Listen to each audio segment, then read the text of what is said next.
ഒരിക്കലും നടക്കാത്ത വികസന വാഗ്ദാനങ്ങൾ നൽകി പാവപ്പെട്ടവന്റെ സ്വപ്നങ്ങൾക്കുമേൽ കൊഞ്ഞനം കുത്തിയ വലതുപക്ഷ രാഷ്ട്രീയക്കാരന്റെ അധികാരത്തിന്റെ അഹങ്കാരം ഇല്ലാതാക്കി കേരളത്തിന്റെ ഇടതു സർക്കാരിന്റെ പുരോഗതിയുടെ ഭരണ നേട്ടങ്ങളെ കാണിച്ചു കൊടുത്ത് പെൻഷൻ തുക ഇരട്ടിയാക്കിയും നാട്ടിലെ റോഡുകൾ രാജപാതകളാക്കിയും പൊതുമേഖലാ സ്ഥാപനങ്ങൾ പുരോഗതിയുടെ പുതിയ മുഖങ്ങളിലേക്ക് തിരിച്ചും വിദ്യാഭ്യാസ സ്ഥാപനങ്ങൾ കൊട്ടാര സമാനമാക്കിയതും കേരളത്തിന്റെ ഇടതു സർക്കാർ ആണ്.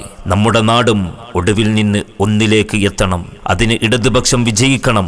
അങ്ങാടിപ്പുറം പഞ്ചായത്ത് 24-ാം വാർഡ് LDF സാരഥിയായി ജനവിധി തേടുന്ന സഖാവ് പൊന്നങ്ങാത്തൊടി സുമയ്യ അസ്കറിനെ അവരുടെ തെരഞ്ഞെടുപ്പ് ചിഹ്നമായ ചുറ്റിക അരുവാൾ നക്ഷത്രം അടയാളത്തിൽ വോട്ട് ചെയ്ത് വിജയിപ്പിക്കണേ എന്ന് ഇന്നാട്ടിലെ മുഴുവൻ വോട്ടർമാരോടും അഭ്യർത്ഥിക്കുന്നു. പ്രിയമുള്ളവരെ, അപേക്ഷിക്കുന്നു.